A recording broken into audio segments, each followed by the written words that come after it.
All right, welcome to another map briefing here for War of Rights. This is going to be the map where we cover the iconic Dunker Church map. Dunker Church actually makes an appearance on a number of maps, Cook's Countercharge among some of the others. This is one of those maps that I think many War of Rights vets would agree that properly played, it feels pretty even. Yeah, okay, so this is a Union attacking map. The CSA are the defenders. The attackers have a tickets advantage, as they tend to do, and it feels pretty significant, but the CSA have options, and if only defenders learn to play cap-recap, they would probably not be in as bad position as they normally are. But we're going to cover the Union avenues of attack after we do a very quick look here at the artillery, but as with almost every map, or at least every map briefing I do, there's a right push, there's a left push. There actually is kind of a center push on this map, but that was the first Union battery. This is one of those maps I'll also say it is attacker advantaged. The Union here, so there's 6 guns in that battery. I believe there's 6 over here as well. 1, 2, 3, 4, 5. Yeah, so the Union has 12 guns. The CSA has 3 guns. Their guns, as we're looking at from the Union perspective, begin just to the right of the Dunker Church. At least as I'm looking at it right now, they do not render in. I'm not seeing the fixed caissons, but I think that's because some of them are, there is a little bit of a hill there, and they might be on the back side of it. All right, so Union options here. I'll do the right side push first. I would say that over the years, the right side push appears to be, yeah, I don't know if there's a consensus. There are ways to do this here, but the right side push is common. I will say that, and it's effective if well executed. And what the Union is doing, they're very close to the map border edge here, and so they'll advance down this snake fence to this T-junction. There's a set of fences to hop up. You can see that is our point. Oh, I didn't talk about the point of contention is pretty much the area just in front of the Dunker Church. And so if you see the church, you know where the point of contention is. All right, we are very close. We are very close to the map edge. As with other spectator cam moments, I'm not entirely sure that it's 100% accurate, but it is very close. And what the Union is frequently looking to do is to make it through that gauntlet, get in this set of rocks, which also, I don't know if we can get down to kind of man height. There is a bit of a hill, right? There are some trees. This is also going to be out of bounds for the CSA if they try to go long, and so pretty much the Union, if they get in here, they got to worry about the CSA in that area. If the CSA tries to wrap around behind them, they should be hit by Union reinforcements, or the Union can move to meet them. But if they get in here and they build up, what the Union will frequently do is build up and then push through the woods. Now we're talking about pub play here.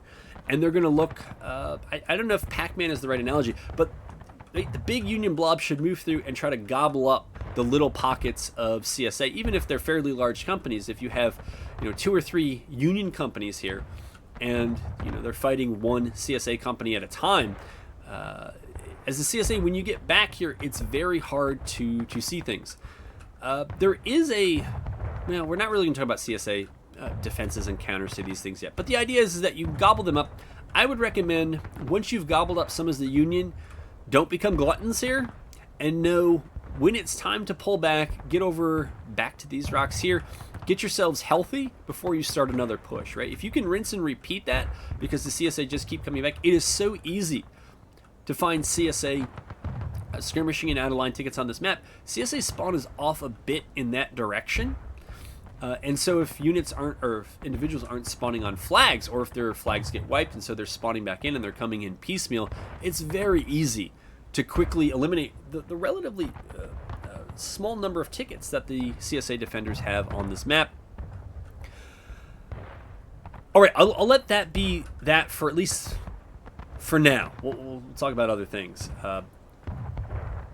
The left side push from the Union perspective, so coming out of Union spawn, it'll be come in front of the battery. You could zoom over here. You could try to obscure your movement as the Union by moving through the corn for a ways. Again, if you're bringing a flag with you, and you should bring a flag with you, this is the first video of mine you've been afflicted with, attackers, well, everybody should almost always have their flags, but attackers in particular, and I would say particularly on this map, and don't lose them. Union can swing fairly wide on this map. There's this broken fence here, and the goal for the Union is to get as many people as they can into that right angle fence. It is a nice position to shoot into the point. If artillery rolls over, and if you don't know where the artillery is, you do now. That's where the 3-gun battery is. If they roll a gun or two over to shoot down on you, first of all, it can obliterate you. The arty out there is unusable. So if you see it, it's unusable. But there it is.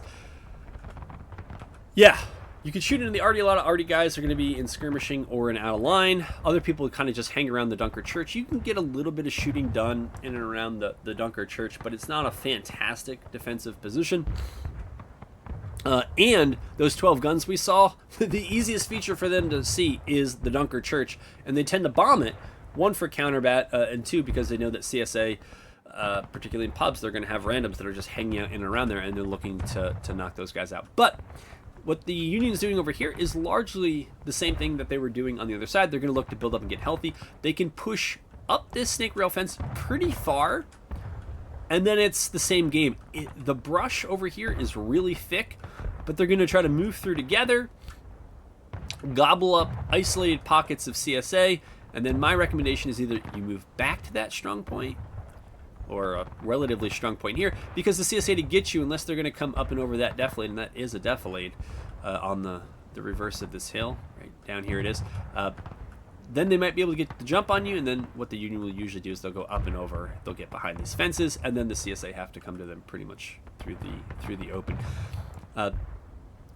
I'm trying to talk more about how you support a point of contention or defend it in these videos, because yeah, the point of contention itself is obvious, and you know that's what the attackers and the defenders got to care about a little bit. But the points that support the point of contention, one of them is down here, because if you hold this, you can shoot into it, and you make it very, very difficult. Now, if you want to know if you're on the point of contention, when you're not in spectator cam, look around it. If you hit T and it says capturing or defending, you're on the point of contention. But it's in and around this area, right around here. And if the CSA come out to try to stand in that, they can get shot down from this side. I mentioned that there is a center push that is somewhat viable here. And so that's the kind of original CSA spawn in that first battery looked at. If they come down the main road that leads to the Dunker Church, there is this mound, which is just the way I refer to it on both sides, is as the mound. And it provides very nice cover. Now, not from the right side, which is another reason why the Union may split push right and center, but particularly in the late game, or when they're thinking about capping early because the CSA is playing really far back and really cagey, this is a good build-up point.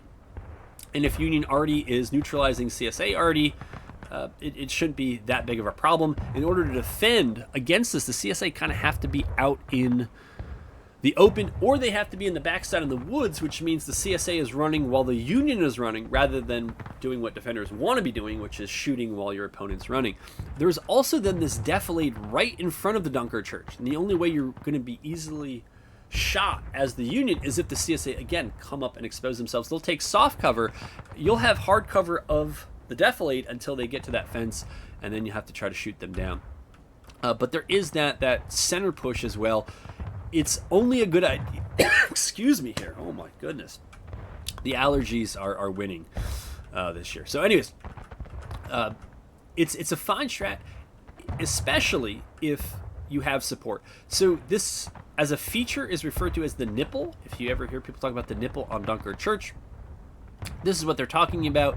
Right? It's this part of the snake fence that is, I think it's on the verge of capping. I'm pretty sure it's not capped, but it is very close to it. And obviously from here, you can just obliterate CSA arty if they've decided to stay around here.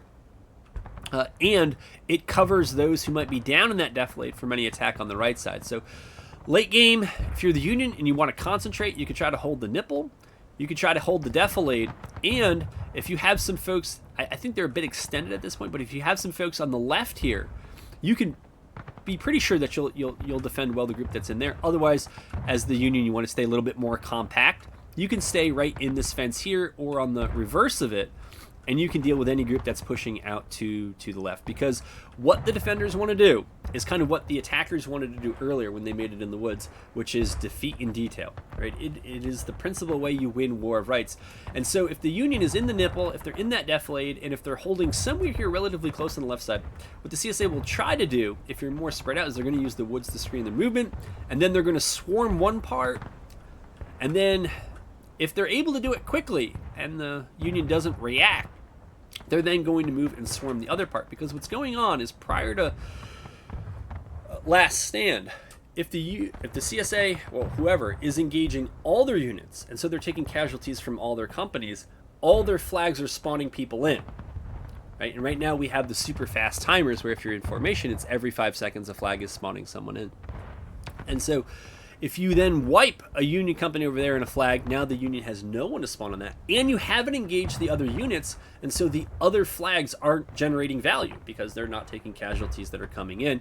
And so then the blob would move up, it would gobble up the next group, and if the nipple group fails to respond or allows the CSA to get a complete wipe, then they can then turn and finally outnumber and defeat the Union there. So if you're playing close and compact and paying attention and move to help friendlies soon enough, this should be easy to do in the late game. Cap recap is necessary if the CSA is going to be stingy with their out of lines. I think the reason why this is so hard for the CSA to win in pubs, but not hard to win in organized play, is the amount of skirmishing and really out of line deaths you get from folks who are just ramboing around in the woods behind. And so as the CSA, you want to stay compact. You want to try to deny the Union the opportunity to get into the woods. I would say generally how the CSA might want to think about approaching it is, one, if you're unable to stop the Union on the Union's push to the right, your CSA left, and you can't get them out of here. Right? If there's only 1 or 2 companies, throw all 4 companies that you have at them and try to wipe them. But if there's too much Union here, this isn't cap. Right? The Union has to do something else. And remember, there are 2 things that work against the, well, it's really one thing that works against the attackers. It's time. And so just ignore them. A lot of times people feel like, oh, something bad happened and they have to like make something happen. No, you don't. You can pull back. If the Union does start moving through the woods, and they're trying to get behind the church like this, the CSA can sit further back, let them move through, and this is the liability for the Union, which is that if they then push up with only a couple of companies and the CSA concentrates and wipes them, gets their flag down in these woods, kills all the Rambos who come back to try to recover it, now the Union is down a flag or 2, and that means the CSA can now the entire Union attack is imperiled if the defenders know what's up. Because that group that just got wiped, or those groups that just got wiped, they're not going to be able to be in a sustained combat, which means you have all your flags up, you concentrate against who is left, and you should be able to wipe the entire attack. And that puts time and tickets now, or in the case of the Union, it's tickets being translated as putting them closer to final push. They're about to go final push that much sooner. If you do fall behind, this will be my last point. This has not been a briefing, I know. But as a CSA, if you do fall behind in tickets early on, force the attackers to cap early.